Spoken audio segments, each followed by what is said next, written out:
योगी राम सूरत कुमार, योगी राम सूरत कुमार, जय गुरु राया। योगी राम सूरत कुमार, योगी राम सूरत कुमार, योगी राम सूरत कुमार, जय गुरु राया। योगी राम सूरत कुमार, योगी राम सूरत कुमार, योगी राम सूरत कुमार, जय गुरु राया।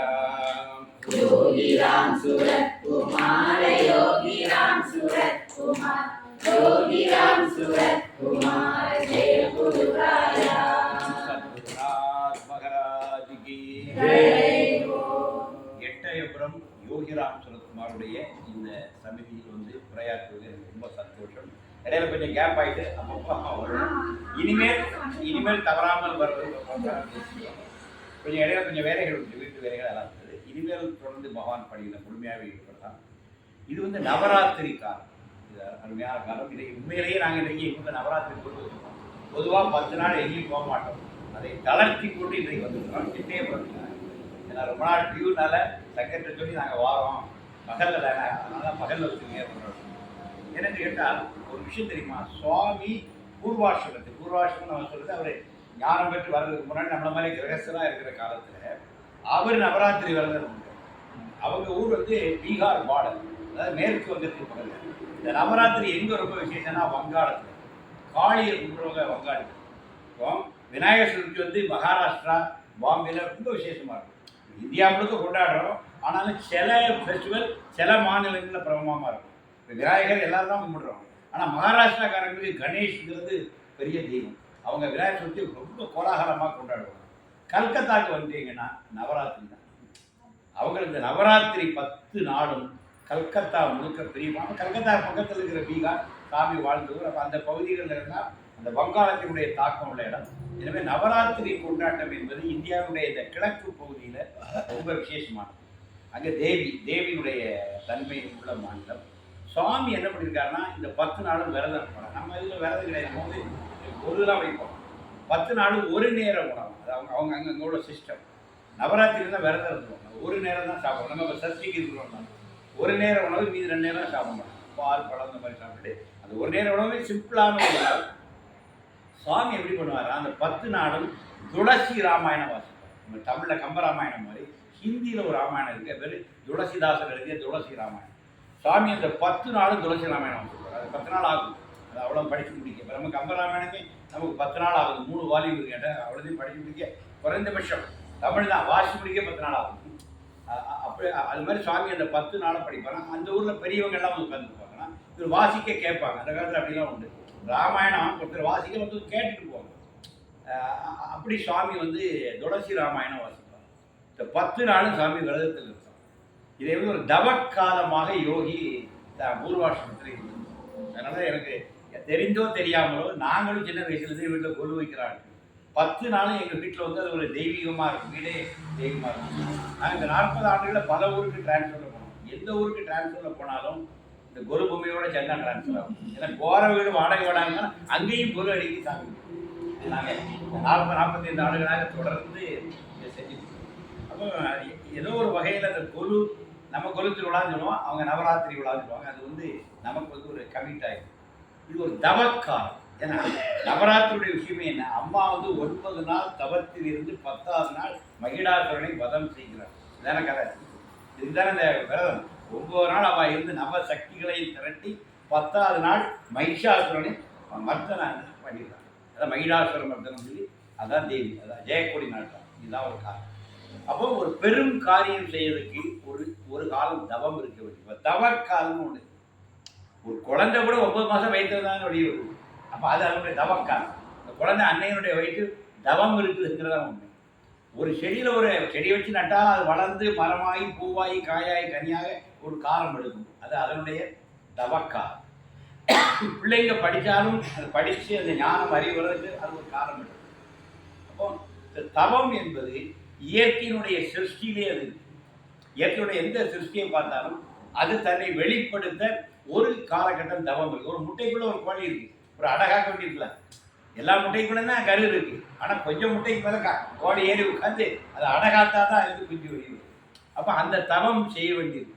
அப்போ வாழ்க்கையில் நாம் ஒரு நிலையை அடையனா நம்ம என்ன செய்யணும்? கொஞ்சம் தவம் செய்யணும். இப்போ நவராத்திரி நமக்கு கற்றுத்தருகிற முதல் பாடம் என்ன? நீ வாழ்க்கையில் முன்னேற வேண்டும் என்றால், இந்த வாழ்க்கையை நீ ஜெயிக்கணும்னா, இந்த வாழ்க்கையை நீ அர்த்தமுள்ளதாக ஆக்கணும்னா நீ கொஞ்சம் தவம் செய்யணும். தவம் என்றால் முயற்சி.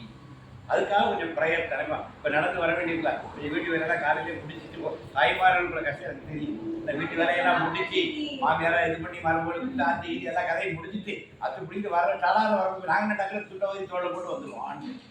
நம்ம பெண்கள் அப்படி இல்லை, நிறைய கமிட்மெண்ட் இருக்கும். அதெல்லாம் முடிச்சுட்டு அது முதலே பிளான் பண்ணி காலையிலே இப்போ நாங்கள் இன்னைக்கு இங்கே 8 மணிக்கு கிளம்பணும் காரை வர சொல்லியாச்சுன்னா நாங்கள் இன்னைக்கு ஸ்பெஷலாக சீக்கிரமே எழுந்திரிச்சு எங்கள் கொள்ளுலாம் இருந்து நான் ஒரு வேலை இவா ஒரு வேலை உள்ள பிரித்து எல்லாம் முடிச்சு 7:55 நான் ரெடி அப்படின்ல 8:05க்கு வர எதுனா அப்புறம் வாழ்க்கையில் ஒரு விஷயத்துக்கு எவ்வளோ ஒரு பிரயத்தனம் பண்ண வேண்டியது. வாழ்க்கையில் ஒன்னொன்றுக்குமே ஒரு பிரயத்தனம் பண்ணுறோம். அப்போ இது தவக்காலம், இந்த தவம் என்கிற செய்தி இருக்குது. நவராத்திரி நமக்கு தெரிகிற முதல் பாடம் என்ன? எதில் வெற்றி அடைய வேண்டும் என்றாலும் அதுக்கு நீ கொஞ்சம் எஃபோர்ட் போடணும். அதற்கு அதை நம்ம ஆன்மீக மொழியில் சொன்னே அதற்கான தவம் இருக்க வேண்டும். பாரதியார் தான் இந்திய சுதந்திரத்தை அவன் தவமாகத்தான் பார்த்தீங்க. பாரதி நிறைய பாடலில் பார்த்தா சுதந்திர தேவி உனக்காக நாங்கள் தவம் இருக்கிறோம். சுதந்திர போராட்டம் இல்லை, இது ஒரு விடுதலைக்கான தவம்னு சொன்னான். விடுதலைக்கான வேள்வின்னு சொன்னால் பாரதியுடைய லாங்குவேஜ் அது. நான் என்ன பார்க்குறேன்னா நம்ம வாழ்க்கையை ஒரு தவமாக மாற்ற வேண்டும். அப்போ தான் அந்த வாழ்க்கையை ஒரு உயர்ந்த கட்டத்துக்கு போகும். சாதாரணமாக வாழ்ந்ததை போகும். ஒரு பன்றி கூட 10 குட்டி கொடுது, அதுவும் 10 குட்டியை வளர்த்து போயிட்டாங்க, அதுவும் போய் சேருது. நம்ம மனுஷன் நம்ம அதில் எவ்வளவு முன்னேறி இருக்கும்.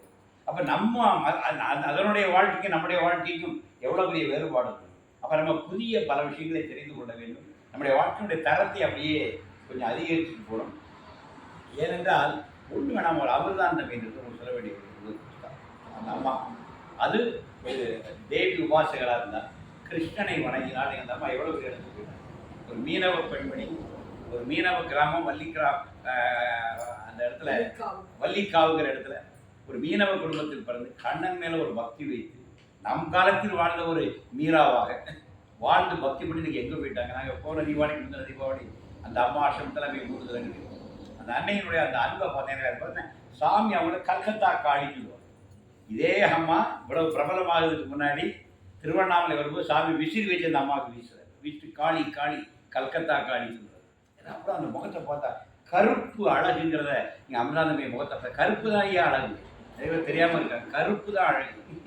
அந்த அமிர்தானந்தமய முகத்தை பார்த்து அந்த அம்மா ஒரு சிரிப்பு கருத்தான சிரித்த என்னால் இருக்கு தெரியுமா? அந்த கருப்பும் அந்த வெள்ளைப்பல்லும் காம்பினேஷன் வந்து நம்ம இப்போ ஐயாவை பார்த்தா அந்த கருப்பும் அந்த வெள்ளை தாடி என்ன சிவாஜி கட்டு மாதிரி என்ன அழகாக இருக்குது. ஒரு கருப்பு வெள்ளையும் வந்து ஒரு கான்ட்ராஸ்ட், அது ஒரு அழகு. இயற்கையில் இருக்க ஒரு அழகு.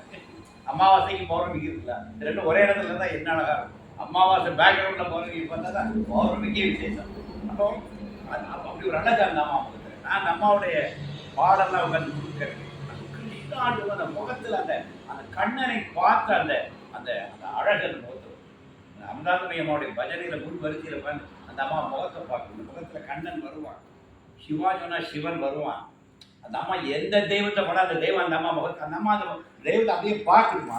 அது பார்த்துட்டுங்கிறத அந்த முகத்தை பார்த்தா நமக்கு அந்த இதுதான் யோகிட்டே போகிறோம். யோகி முகத்தில் அது எல்லா தெய்வீகமும் விளையாடும்.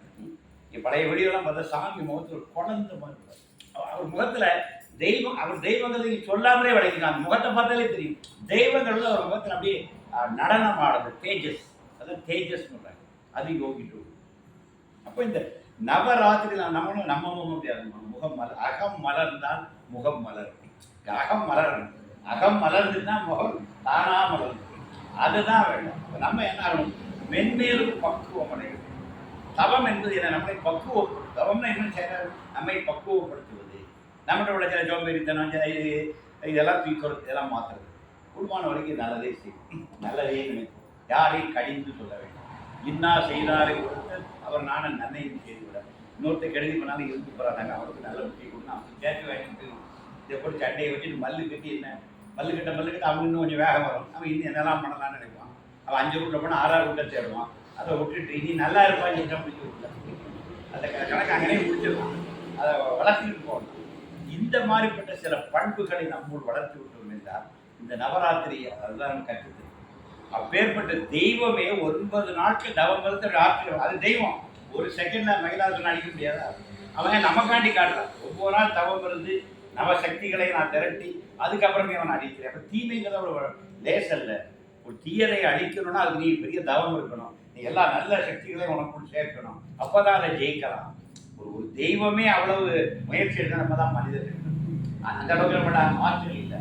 அப்ப நம்ம எவ்வளவு ஆற்றல் போடணும்? அது மாதிரி 10 மடங்கு ஆற்றல் நம்ம காட்டினாதான் நம்ம ஜெயிக்கணும். இதான் நவராத்திரி நமக்கு தந்துக்கிற மெசேஜ். சுவாமி இதை கடைபிடிச்சிருக்கிறார். சுவாமி அப்பேற்பட்ட தவத்தில் இருந்தார். அதனாலதான் பின்னாடி அவர் கை தூக்குனா எல்லாரும் சௌக்கியமா இருக்குன்னா சௌக்கியமா இருக்கும். அதுதான் பகவானுடைய அதனால கை தூக்க முடிஞ்சவனால எல்லாரையும் பிளஸ் முக்கிய காரணம் அப்பா பிளஸ் பண்ணதுதான் படைச்சிருக்காரு. எல்லாரையும் ஆசீர்வதிக்க படைச்சிருக்காரு. அவர் வேற ஒன்றும் தெரியாது. எல்லாரும் நல்லா இருக்காங்க. எல்லோரும் என்புற்றிருக்க நினைப்பதில்லை அல்லாது வேறொன்றும் அறியேன் பராவரம். தாய்மார் ஞானிகள் அப்படிதான் இருப்பாங்க சார். அவங்களுக்கு வாழ்த்துறது சொல்லி அவங்களுக்கு வேற எதுவும் தெரியாது. எல்லாரும் நல்லா இருக்கும். யாரை கண்டாலும் சொல்லுவாங்க எல்லாரும் நல்லா இருக்கும். இந்த உள்ளம் தான் ஒரு ஞானியினுடைய உள்ளம். அதே மாதிரி தாய்மானம் சொல்லி எல்லோரும் இன்புற்று இருக்க நினைப்பது வேற ஒன்று எனக்கு வேற ஒன்றும் தெரியாது. எல்லாரும் நல்லா இருப்பாங்க. இப்படி ஒரு உள்ள இருக்குமா? வாடிய பயிரை கண்ட போதெல்லாம் பாடினேன் வள்ளலாம். நம்ம மனுஷன் அண்ணன் தனிக்கு கஷ்டப்பட்டா நம்ம கண்ணீர் சொல்லுவோம். பக்கத்தில் இருக்காரு கஷ்டப்பட்டா கொஞ்சம் கண்ணீர் சொல்லுவோம். அவன் நான் வாடிய பயிரை கண்ட போதெல்லாம் பாடினேன். ஒரு பயிர் வாடியத்தில் பார்த்தாலே நான் வாடினேன். என்ன வள்ளலாருடைய இந்த மென்மையான உள்ளம் எப்படி இருப்பார்? இதுதான் தெய்வீகம். இங்கே தெய்வீகங்கிறது எல்லாத்துலையும் புல்லு வாடினோம்னா அதை அப்படின்னு அதுக்கு ஒரு நிமிஷம் ஒரு காருண்யம் உங்களுக்குள்ள வரும். கருணை உங்களுக்குள்ள அப்படியே வந்துக்கிட்டே இருக்கும். வந்தால நீங்கள் எல்லாரும் நல்லா இருக்கிறது நீங்கள் ஆட்டோமேட்டிக்காக நல்லா இருக்கு. நீங்கள் நல்லா இருக்கிறது தனியாக ஒன்றும் செய்ய வேண்டாம். எல்லாரும் நல்லா இருக்கட்டும் சொல்லி நீங்கள் எல்லாருக்குமாக பிரார்த்தனை பண்ணுங்க. இப்போ உலகம் நல்லா இருக்கட்டும் சொல்லுங்க. நீங்கள் ஆட்டோமேட்டிக்காக நல்லா இருக்கீங்கன்னா உலகத்துக்கு வெளியே இருக்கீங்க. இப்போ உலகம் நல்லா உங்களுக்கு மட்டும் கேட்காம உலகத்துக்கே கேளுங்க. உலகம் நல்லா இருந்தால் நம்மளும் நல்லா இருக்கும். அதுதானே அந்த அம்மா தவம் இருந்தாங்க. 9 நாள் தவம் எதுக்காக இருக்கிறார்? அந்த தீமைகள் எல்லாம் வந்து நிற்குது. இந்த உலகத்துக்காக அந்த தீமை. அவளுக்கும் அந்த மகிடாசுரனுக்கு சண்டை ஒன்றும் இல்லை. மகிடாசுரனாலே எல்லாருக்கும் பிரச்சனை சொல்லி பக்தர்கள்லாம் போய் கேட்குறாங்க. அவங்களுக்காக அம்மா படையெடுத்து போகிறார். மகிடாசுரனுக்கும் இந்த தேவிக்கும் வேறு தனிப்பட்ட முறையில் எந்த சண்டையும் இல்லை. இந்த மக்கள் கேட்டதுனால உலக நன்மைக்காக தீமைகளுடைய ஒரு பிரதிநிதியாக இருக்கிற அவனை நான் வதம் செய்து நான் நன்மையை நிலைநாட்டுகிறேன்கிற தவம் தான் இந்த தவம். இது நம்மகிட்ட அதனால நம்ம இதை வேற மாதிரி தவக்காலம் எப்படி பண்ணலாம்? இந்த மாதிரி பக்தி பண்ணுறோம். 10 நாளும் பஜனை பண்ணுறோம். தெய்வீகமான விஷயங்களை கேட்குறோம். தெய்வீகமான பாடல் பாடுறோம். கொஞ்சம் போய் கோயில் குளங்களுக்கு கொஞ்சம் நேரம் இருக்கிறவங்க போடுவாங்க. இதுதான் தவம். தவங்கிற இதான் தவம். நடுவில் கொஞ்சம் பண்டங்களும் செஞ்சு சாப்பிட்டுக்கலாம். நமக்கு ஒன்றும் இல்லை. நம்ம இது ரொம்ப சுவையான ஒரு இதாக இருக்கும். ஏன்னா அம்மனுக்கு அது அப்படின்னு சொல்லி நம்ம அம்மனுக்கு சொல்லி நம்ம சாப்பிடலாம். அம்மனுக்கு கொடுத்து நம்மளும் சாப்பிடலாம். அது நம்மளுடைய வாழ்க்கையுடைய ஒரு அழகான பகுதி. நம்முடைய பண்பாட்டுடைய ஒரு மிக அழகிய பகுதி. எதையுமே நம்ம ஒரு சுவையான பண்டத்தோடு சேர்த்து செய்வோம். அருமை அருமை அருமை பெரிய பெரிய விஷயம். அது ஒரு பெரிய விஷயமா. சுவாமிக்கு ரொம்ப சந்தோஷமா இருக்கும். நவராத்திரியும் பெண்கள் வந்து என்னுடைய ஆசிரமத்தை வந்து எனக்கு வந்து பண்ண செஞ்சு வச்சு எனக்கு படைச்சி சாப்பிட்டு போறாங்க. அதுக்கு அங்கேயே போய் ஹெட் குவார்டர்ஸ்க்கு போயிட்டு நாளைக்கு திருவண்ணாமலையே போறீங்க. அது ஹெட் குவார்டர்ஸ்க்கு போயிட்டீங்க. ஒன்றும் பிரச்சனை இல்லை. அங்கேயே சாமிக்கு அங்கே பொருவே இருக்கு. அந்த சாமியை வணக்கம் ரொம்ப அருமையா. திருவண்ணாமலையினுடைய நம்ம ஆசிரம கோது வந்து பிரம்மாண்டமா இருக்கும். ஒரு பெரிய கோது எப்படி பாருங்க, மிகப்பெரிய கோது. தேவகி அம்மா வந்து அதை ஒரு தவமா செய்யறாங்க. கேட்டா அவங்க நவராத்திரி கோது அரேஞ்ச் பண்ணி செய்யறத கடந்த பல ஆண்டுகளாக ஒரு பெரும் தவமாக அம்மா பண்ணிட்டு. எனக்கு அதை போய் நீங்க இந்த காலகட்டத்தில் தரிசிக்கிறதுங்கிறது ஒரு பெரிய விஷயம். அது ஒரு நல்ல விஷயம். எனவே நவராத்திரி நமக்கு தருகிற மெசேஜ் என்ன கேட்டாச்சுன்னா தவம் தான் வாழ்க்கையில் வெல்ல வேண்டும். அதனால நம்ம அந்த தவத்தன்மைகளுக்கு கான்சென்ட்ரேஷன் நம்முடைய அந்த குவிதல், பூரணமான குவிதல் அங்கங்கே திரும்பக்கூடாது. அதுலேயே ஒரே கதியில் அங்கேயே போயிடும். அந்த கதியிலேயே போயிட்டுனா அது இயல்பாக சீக்கிரம் நம்மளை அது லிஃப்ட் பண்ணும். அதனால இந்த வாழ்க்கை ஒரு 40-50 வயசு கடந்தாச்சு. நான் முன்னாடிலாம் 60 நாங்கள் இப்போ தான் சீக்கிரம் வாழ்க்கை வேகமாக போயிட்டு ஃபாஸ்ட் ட்ராக்கில் போயிட்டு எனக்கு இப்போ 40-50லேயே ஆன்மீகத்துக்கு வந்துடணும். அப்போ தான் முடியும். 60 ஆஸ்பத்திரி தான் வேற ஒன்றும் பண்ண முடியாது. அதனால 40-50லேயே கொஞ்சம் ஆன்மீகத்துக்கு வந்துட்டேன்னா கொஞ்சம் 50-60 வரைக்கும் கொஞ்சம் தேவையாக அதை ஸ்டெடி ஆகிடலாம் அந்த வாழ்க்கைக்கு. அதுக்கப்புறம் ஆஸ்பத்திரி தேவைப்படாது. நீ ஆன்மீகத்தில் ஊண்டிட்டேன்னா ஆஸ்பத்திரி எல்லாம் திறப்பேன். அதெல்லாம் மற்றவங்களுக்கு நம்ம கிடையாது. ஏன்னா 40-50லேயே நல்லா பாட்டு பாடி ஆனந்தமாக பஜனை பண்ணி சந்தோஷமாக இருந்தீங்கன்னா நீங்கள் சந்தோஷமாக இருந்தீங்கன்னா எல்லாரும் வந்து ஓடி போயிடும். நோய்க்கு நீங்கள் மருந்தே வேண்டாம், ஆனந்தம் தான் வருது. இது ஆன்மீகங்கிறது பேரானந்தம், வற்றாத ஆனந்தம். மற்ற ஆனந்தம் போயிடும், இந்த ஒரு ஆனந்தம் தான் போகாமல் எப்போதும் இருக்கிற ஆனந்தம். நினச்சி பாருங்க, ஒரு பாட்டு பாடணுன்னே மாதா ஜெய்பூர் லலிதாம்பிகை பாடினா என்ன அழகா இருக்கு. இடையில எல்லா நோயும் ஓடி போயிடும். அந்த 9 பாட்டையும் பாடினாங்க. அவளுடைய அந்த மாணிக்கம், வைரம், வைடூரியம் ஒன்றொன்னா வச்சு அந்த மாதாஜியோட இறச்சி 2 அனுபவம் சொல்லலாம். இந்த பாட்டு எவ்வளோ போகணும்னா அத்திரி மலையில் இருக்கு. அத்திரி மலையில் ஒரு குட்டி அகசியர் செலவு.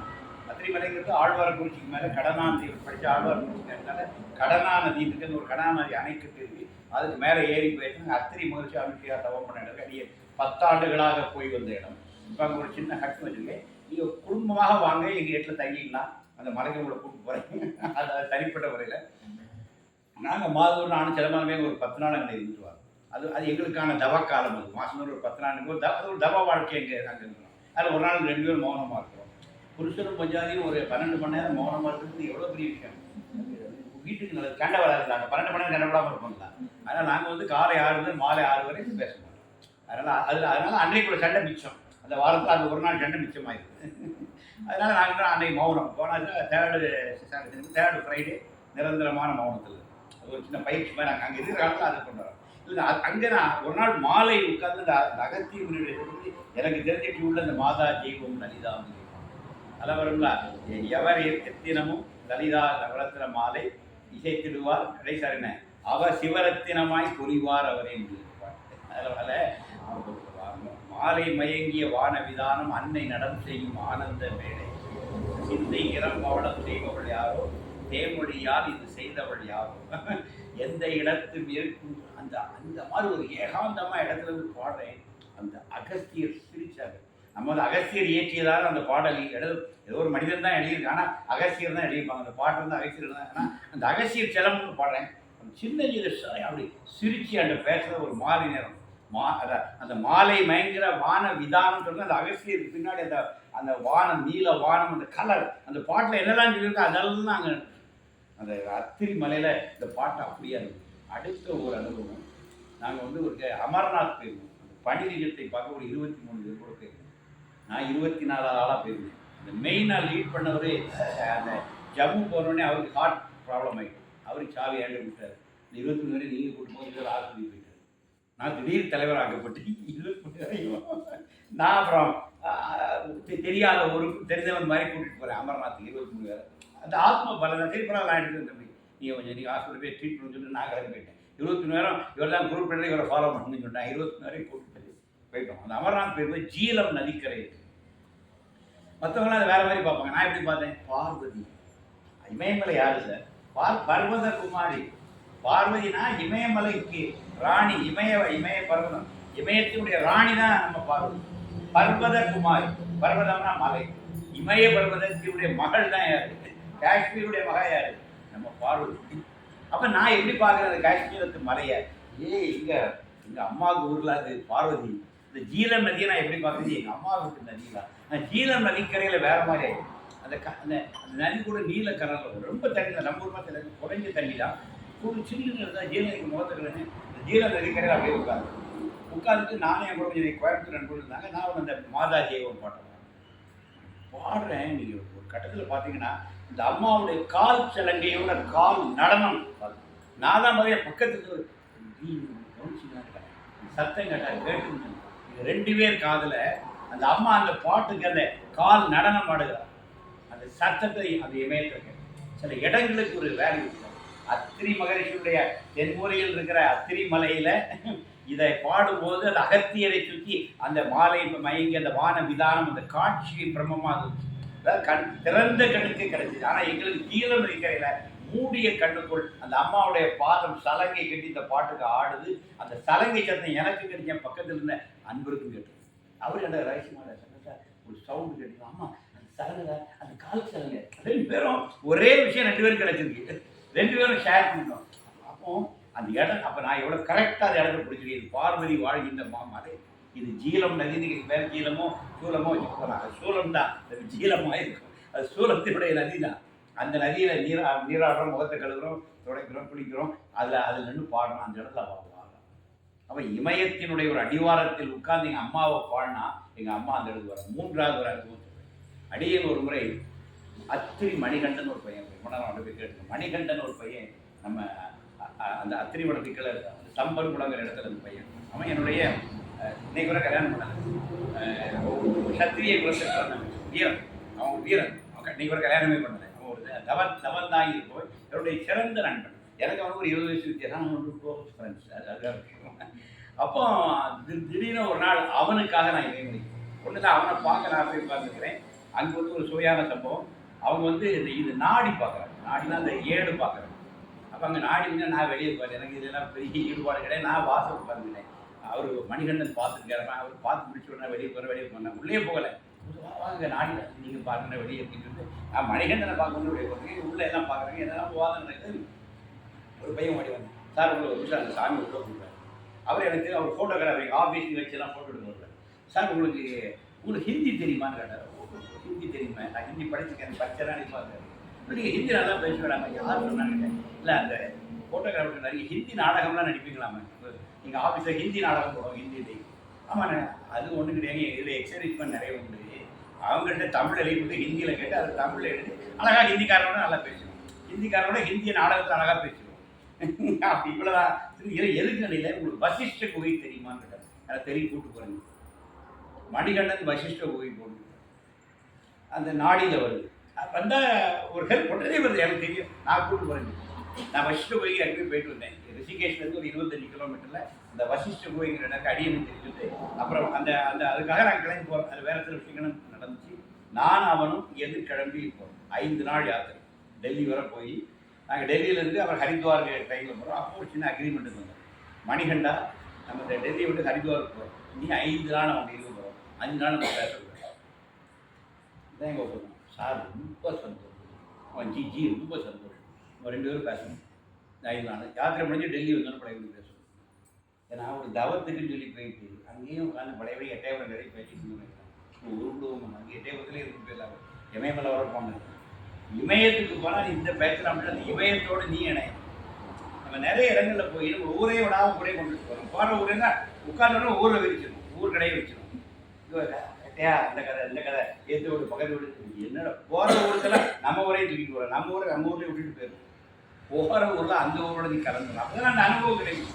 நீ அங்கேயும் போய் இது எட்டயபுரம் கடையை வைக்கணும். ஏன் நீ வாழ்க்கை பூரா எட்டயபுரத்தில் இருந்தால் அது மேலே ஒரு ஈச் கூட இம்ப்ரூவ் நான் ஒரு இதுக்காக சொல்கிறேன். நாங்கள் என்ன முடிவு பண்ணாங்க? முதல் கண்டிஷனை பேசாமல் 2 பேருக்கு ஓகே இல்லை. ஆனால் இங்கே பேசாமல் இருந்தெல்லாம் பிடிக்கல. 3 நாள் ஏதாவது தேவைன்னா பேசணும். சாப்பிட வரையா தப்பு இல்லை. அது ஒரு பேச்சு இல்லை.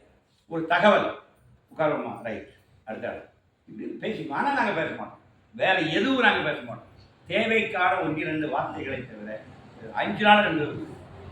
அப்படிப்பட்ட அன்பர்களோடு தான் ஒரு யாத்திரை எப்படி இருந்தது போயிருக்கோம். அப்போ அந்த வசிஷ்ட கோயில் போய் இருக்கிறோம்.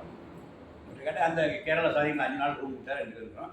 அதில் முதல் நாள் மாலை நாங்கள் போய் சேர்றோம். காலை 10 மணிக்கு போய் சேர்றோம். அப்போ அங்கே ஒரு கேரளாவில் ஒரு 18 வயசு பையன் ஓடி இருந்தது. ஒன்றும் அந்த கேரளா சாமி நான் நல்லா மலையாளம் பேசுவேன். அவருடைய சாமி அவ்வளவு ஒருத்தன் வந்திருக்கான் ஹெல்கன். அவன் நீங்கள் கொஞ்சம் அவனை பேசி அவனை வீட்டுக்கு அனுப்பி வைங்க. அவன் வீட்டிலேருந்து சொல்லாமல் கூடாமல் ஓடி விட்டான். நான் விவேகானந்தராக புரிஞ்சு இருக்கான். 30 வயசு அவனுக்கு ஒரு இது கேரளா வந்துட்டான். அவர் பெரிய சல்லியமாக போச்சு. இவனை கொஞ்சம் பேசி அனுப்பி அவர் எவ்வளோ பேசி பார்த்துருக்காரு. ஒன்றும் சேரம் ஏன்ட்டு விட்டார். நான் ஒன்று அந்த பையனை கூட கூட்டிகிட்டு 40 இளைஞர்களோட நல்லா வீட்டில் வாங்க அவங்க மலையாளத்தில் பேசி அப்புறம் 3ஆம் நாளே அனுப்பிட்டேன். அது வேறு கதை. அப்புறம் பேசி கன்வின்ஸ் பண்ணி 3ஆம் நாள் கேரளாத்தில் போயிட்டோம். நாங்கள் 5 நாள் இருக்கோம். அப்படி இருக்கும்போது முதல் நாள் மாலை அந்த வசிஷ்ட குகை எப்படி இருக்கும் மேம்பட அது பக்கத்தில் கங்கை எப்படி போயிருக்கும். சங்க நம்மளாம் ஒரு போனேன். நம்ம 3 பேர் ஒரு 3 நாளாக இருக்கணும். என்ன சிறப்பண்ண மலை ஒரு 3 டேஸாக வசிஷ்ட கோயில் இருக்குது.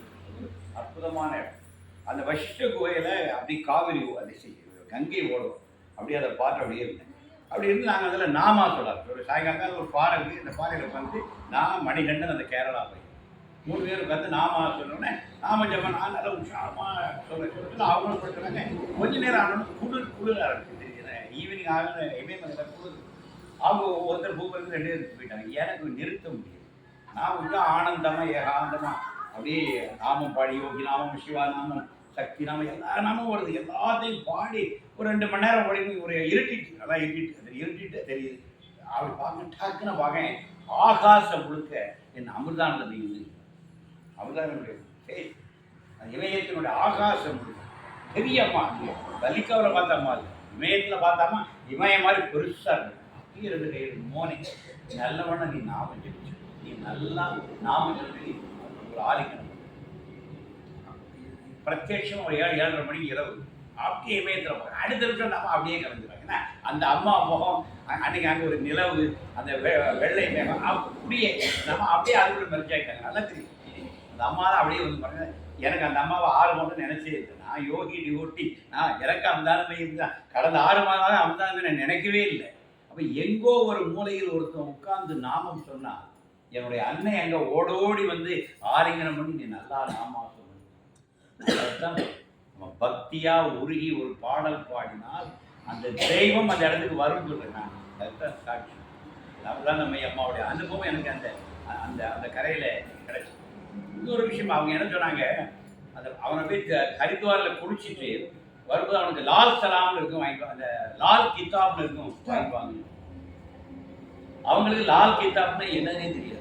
எனக்கு கொஞ்சம் ஹிந்தி லால்னா சிகப்பு, கிதாப்னா புக்கு எனக்கு தெரியும். இப்போ லால் கிதாப்னா சிவப்பு புஸ்தகமான்னு கேட்குறேன். அந்த 7 எழுத்து சொல்றவனுக்கு வரல. அவன் வந்த வாசகம் லால் கிதாப். நீங்கள் போய் கங்கை கரையில் குளிக்கிறது சோமவாரமாக இருக்கணும். சோமவாரம் கங்கை கரையில் குளிச்சுட்டு வரும்போது உங்கள் கண்ணில் போனால் அதை வாங்கிக்குவாங்க. அதே மாதிரி ஹரித்வாரில் போய் ஆனந்த் மணிகண்டன் குளித்தோம். வாரம் நேர ஒரு கடைக்கு போனால் அங்கே லால் கிதாப் ஹிந்தி எழுதி எனக்கு ஹிந்தி வாசிக்கிறது அதை எடுங்கன்னு கண்டு பார்த்தா அங்கே உள்ள ஜோதிட புத்தகம். அப்புறம் கேட்டால் வட இந்தியாவில் உள்ள ஜோதிட புத்தகம் லால் கிதாப். உடனே பார்த்தேன் நமக்கு ஆர்வம் வந்துட்டு. அதுக்கு ஒரு இங்கிலீஷ் இருக்கான்னு கேட்டேன். அதையும் முடிச்சுட்டேன். ஒரு இங்கிலீஷ் புக்கும் உடனே கையிலே வாங்கிட்டேன். அப்புறம் கொஞ்சம் படிக்க அங்கே உள்ள முழுக்க வடநாட்டு ஜோதிடம் எது சொல்றேன்னா அந்த லால் கிதாப் கிடைச்சு. அப்போ இதெல்லாம் தெய்வீகமான விஷயங்கள். நம்மளை அந்த அவர் 5 நாள் கொண்டு பஸ்ஸுகளை கொண்டு வைக்கிறதுக்கு சுவாமி விட்டாங்க. எனக்கு கிடைச்சி எனக்கு அந்த 5 நாளில் கிடைச்ச அனுபவம் என்ன கிடைச்சுன்னா அந்த அந்த முதல் நாள் சொன்ன அந்த நாமம் அதை அமிர்தாந்தமயி அம்மா நேரில் வந்து ஆசீர்வதிச்சது. இதுதான் சார் தெய்வம். எனவே இந்த அம்மா அன்னை வந்து இது சக்தி எல்லா இடத்துலையும் இருக்கும். எங்கெங்கு காணியும் சக்தியடா 7 கடல் அவள் வண்ணப்படான்னு வாரிதாசன் ஒரு பாட்டத்தை காலத்தில் எழுதியிருக்கும். அது ஒரு உண்மை. எல்லா இடத்துலையும் சக்தி நிறைஞ்சிருக்க. பாரதி சக்தியை உபாசனை பண்ணும். பாரதி பெரிய சாத்தன் சக்தி உபாசனை. சக்தியை தான் வணங்கினாங்க. ஊர் காளி தான், உங்கள் காளியம்மா தான் அவனுக்கு தெய்வம். இந்த காளியை தான் வணங்கினாங்க. அவனை எங்கே கொண்டு வச்சுட்டா உலகம் உச்சாணி கொண்டு வச்சுட்டான். எது சொல்லுங்கன்னா இந்த தெய்வங்களுக்கு அவ்வளவு சக்தி இருக்குன்னு. அப்போ அதை நீங்கள் வணங்க தான் அந்த சக்தி உங்களுக்கு வெளிப்படும், உங்களுக்கு உதவும், உங்களுக்கு முன்னேற்றும். இது 100 நவராத்திரி நான் சொல்கிறேன். அம்மா அவங்களை கைவிடவே மாட்டேன். அம்மா அவங்களுக்கு தொடர்ந்து வரும். உங்களை எல்லா வகையிலும் உங்களை முன்னேற்றம், எல்லா வகையிலும் வெற்றி தருவார். அந்த அம்மா தான் நமக்கு யோகிராம். அம்மா எங்கே இருக்கா? யோகிராம் சொல்லுவார் சொல்லியிருக்காங்களா? வெளியிருந்தாரு குரு இது வேற, அது 2ம் ஒன்று தான். இப்போ நம்முடைய அம்மாவும் அப்பாவும் யார் தான்?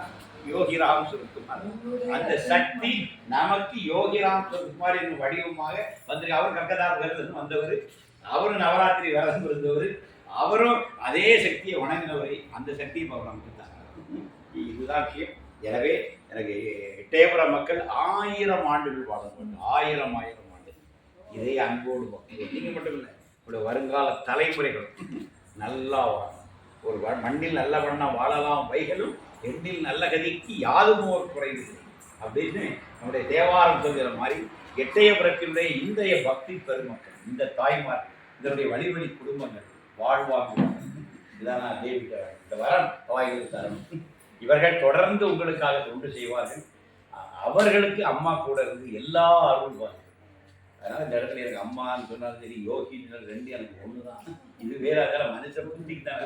நமக்கு யோகியும் அம்மா எல்லாமே ஒன்று தான். இன்னைக்கு அது அன்னை தேவையான்னு சொல்லிருக்காங்க. இன்னைக்கு யோகியை எப்படி பார்க்க முடியும்? ஆசிரமம்னா அம்மா தான் நம்மளை ப்ளஸ் பண்ணுறோம். அப்போ இன்னைக்கு யோகியை ஒரு அம்மாவாக தான் பார்க்க வேண்டியது. நான் தான் எழுதுறேன். இன்னைக்கு அன்னை தேவகி தான் நமக்கு யோகியுடைய ஆசையை நமக்கு தர முடியும். இன்றைக்கு நீங்கள் போனீங்கன்னா அம்மாவுக்கு பார்க்க முடியும். எல்லாம் ஒன்றா ஆயிடுச்சு. அப்பா அம்மா ஆயிட்டாங்க. அதனால இந்த பக்தியை நம்ம தொடர்ந்து கொடுத்துருவோம். இந்த எட்டயபுரத்துக்கு மேலே எனக்கு முழு சந்தோஷம். விஜயகுமார் எதுக்காண்டி இது சென்று ஆரம்பிச்சாரோ அதை இப்போ இந்த கட்டடான பின்ன இதே போதும். எனக்கு இந்த ஷெட்டே எனக்கு போதும். இதுவே முழுமையாக இருக்கும். இங்கேயே அன்பு பக்தியும் பெருகிட்டு இதுதான் மெயின். இங்கே பெரிய கட்டடம் கட்டினா ஆவுக்குள்ள அவ்வளோதான். ஆனால் இதுதான் மெயின். உள்ளுக்குள்ள ஒரு அன்பு வரணும். அதனால் அது நீங்கள் வந்துட்டீங்க. அவருடைய கனவு நனவாயிட்டீங்கன்னு இருக்கிறது. கட்டடம் வேற. ஆனால் இங்கே ஒரு யோகி மையம் வர வேண்டும் நினைச்சது. இன்னைக்கு வந்துட்டு இவ்வளவு தாய்மார்கள் அந்த வழக்கம் வேணையாமல் காப்பாற்றணும். இது தொடர்ந்து நீங்கள் இந்த ஜோதியை காப்பாற்றணும். சுவாமி எல்லா அனுக்கிரகமும் உங்களுக்கு பண்ணுவார். உங்களுக்கு கூடைய சாமி இருப்பார் என சொல்லி அனைவருக்கும் இந்த நவராத்திரி தினத்தினுடைய வாழ்த்துக்களையும் தெரிவித்துக் கொள்ள நிறைவு செய்கிறேன். யோகிராம் சரத்குமார், யோகிராம் சரத்குமார், யோகிராம் சரத்குமார். ஜெய்.